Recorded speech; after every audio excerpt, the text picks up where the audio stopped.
Tuntunlah seseorang yang akan meninggal dunia untuk mengucapkan kalimat La ilaha illallah. Barang siapa yang ucapan terakhirnya adalah La ilaha illallah, maka akan masuk surga.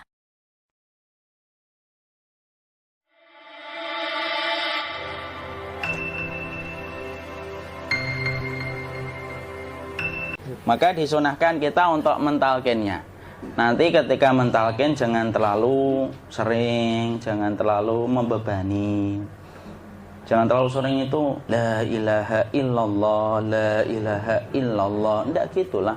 Berat nanti dia ngerasakan. Di situ Imam Qurtubi juga menyampaikan, jangan terlalu sering karena itu memberatkan dadanya. Jadi ketika mentalkin, saya sampaikan, boleh diganti atau enggak Ustadz? Enggaklah, talkin itu ibadah. Ibadah itu tauqifiyah. Tauqifiyah itu enggak usah diganti.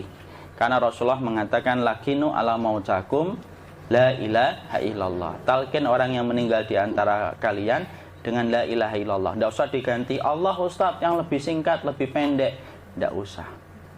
Subhanallah Ustadz, enggak usah. Kenapa?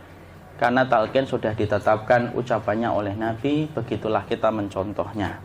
Jadi tidak usah diganti. Cara mentalqin, jadi kalau keadaan sudah tenang, tolong kalau sudah sakaratul maut jangan ditinggalkan. Karena sesungguhnya pertempuran setan itu pada detik-detik kematian semacam ini. Dan betul-betul berusaha untuk menjadikan dia murtad. Nanti makanya di situ di buku nanti dibahas kan, pertempuran setan itu sampai detik-detik orang mau mati itu sudah ayo kufur, murtad aja tuh, kamu sakit kan? Nah, itu kayak gitu. Makanya jangan ditinggal. Capek gitu kok nggak meninggal gitu ya. Udah gantian mas. Dan jangan kemudian meninggalkannya. Mangkat dulu gitu. Enggak lah, janganlah. Terus ditampingi terus. Kalau bisa ya sudahlah, berikan waktunya kita untuk sementara waktu itu betul-betul berkhidmah kepada orang yang kita cintai terakhir kalinya. Cara kita kemudian mentalkin adalah, yaitu adalah di sebelah kanannya La ilaha illallah. Biarkan dia mencerna dulu, tidak usah buru-buru kemudian kita langsung nimpali lagi. Dia mencerna dulu sembari kita doakan, peluk, ya Allah dimudahkan gitu.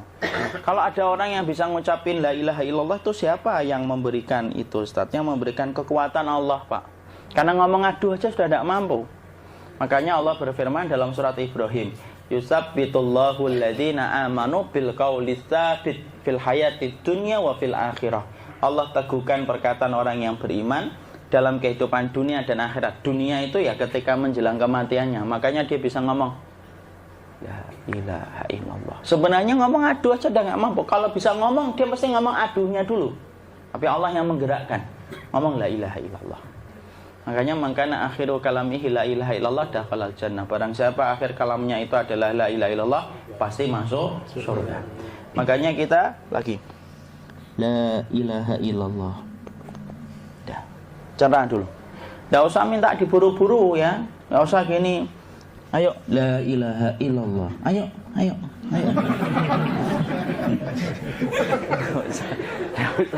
Enggak usah gitu. Ya, biarkan dia pelan-pelan gitu. Ayo tapak, ya Allah capek saya Pak. Enggak usah gitu. Ya ucapkan la ilaha illallah. Kemudian dia mencerna. Lalu kalau dia sudah mengatakan, antum katakan La ilaha illallah. Ya, kalau sudah mengatakan la ilaha illallah, berarti sudah. Enggak usah ditalkin lagi, enggak usah. Belum meninggal juga Ustaz? Enggak apa-apa, biarin aja. Dia di situ aja. Kecuali dia ngomong lagi dan enggak usah diajak ngomong, alhamdulillah ya Pak, ya Allah gitu. Terus dia jawab, alhamdulillah. Ya.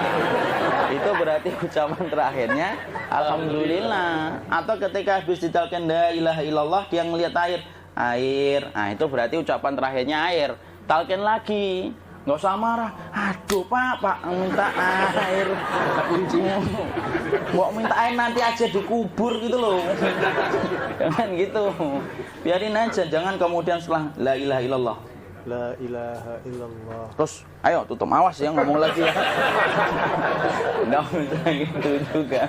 Maka kemudian setelah la ilaha illallah sudah. Nggak usah diajak ngomong gitu. Terus kemudian nggak usah ada anaknya perempuan, ya Allah Pak sudah bisa ngomong la ilaha illallah, usah gitu. cukup dalam hati alhamdulillah gitu. Diam kita dengerin gitu. Disitulah nanti biasanya detik-detik dia terakhir. Dia nanti ngelihat di sini Pak, prosesnya itu nanti kaki langsung sebagian jempol dingin dia. Kaki, telapak kakinya langsung kalau kita geningkan dingin kayak kaki yang kena AC langsung. Kemudian dia langsung ningkup gini, dikit dia, mulai kaku dia. Atau kalau enggak, gini dia. Langsung kayak jatuh, kayak kepala nanti yang paling terakhir, kepala itu pasti ada gerakannya Pak, ini meninggal itu. Pasti gitu. Pasti gitu. Karena apa? Sudah tidak ada beban ruh yang menahannya. Ya, cabut ya, set pelan, maka kemudian malaikat itu. Tapi tetap sakit lah, walaupun dikatakan ringan, tetap sakit. Maka kemudian sakit gitu, ngelewatin sini. Jantung kemudian sudah tidak berfungsi. Kemudian ginjal Pak, ngelewatin ginjal tidak berfungsi. Bapak bayangkan kan, kalau yang pernah sakit batu ginjal Pak, sepakat nggak kalau kita batu ginjal itu sakitnya luar biasa Pak? Itu baru titik batu kecil di ginjal. Kita bisa bayangkan tiba-tiba ginjal tidak berfungsi. Sakitnya kayak apa Pak? Tiba-tiba ginjal nggak berfungsi, pankreas naik, kemudian tek jantung. Jantung ini dia masih hidup dia, di sininya masih hidup walaupun jantungnya sudah berhenti. Naik, kemudian mata dia ngelewatin mata. Organ tubuh yang paling setia sama ruh itu mata. Maka kemudian mata dia ngelihat dia, ngelihat keluarnya, naik dia. Ya dilihat ini sama dia. Makanya Rasulullah mengatakan innar ruha idza qubida tabi'ahul basar. Ruh itu kalau dicabut, mata itu ngikutin kemana perjalanan ruh itu. Makanya ada yang meninggalnya gini.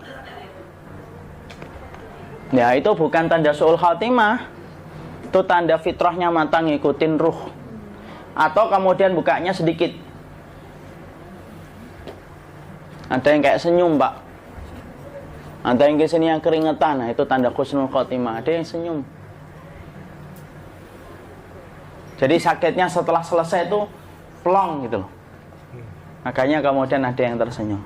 Maka itu tanda. Kalau kita ngelihat orang yang membuka mata kayak gini, tidak usah takut. Cepat-cepat kemudian kita nanti tutup. Biasanya kalau terlalu lama, itulah yang menjadikan ini tidak bisa ditutup. Makanya harus pakai kapas akhirnya.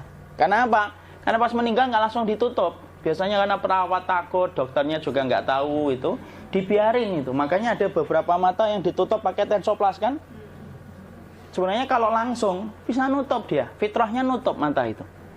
Jadi kemudian kita baca Allahumma firlahu warhamhu wa'afihi wa'fu anhu atau bismillah wassalatu wassalamu ala rasulillah, tutup. Bismillah. Tidak usah takut. Kecuali buka lagi ya, ini baru kita kabur bareng.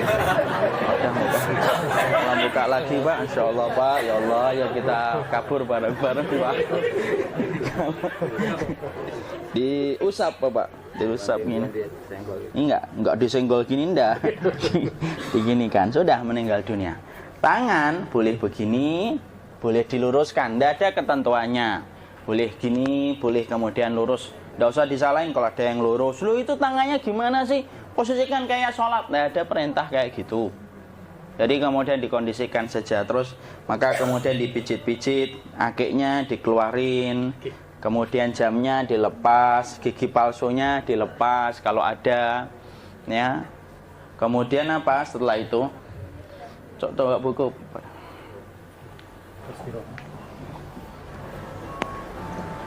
Kemudian kalau bisa awal-awal, kemudian taruh buku atau sesuatu yang agak berat di perutnya ketika baru meninggal dunia. Kenapa kemudian ditaruh kayak gini?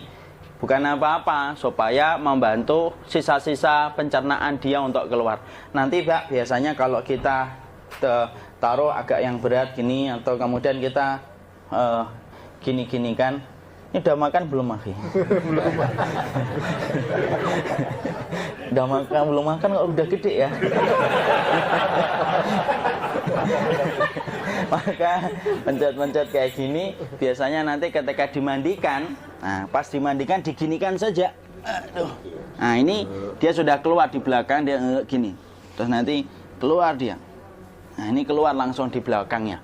Dan memperlakukan orang kalau sudah meninggal dunia itu yang lembut gitu.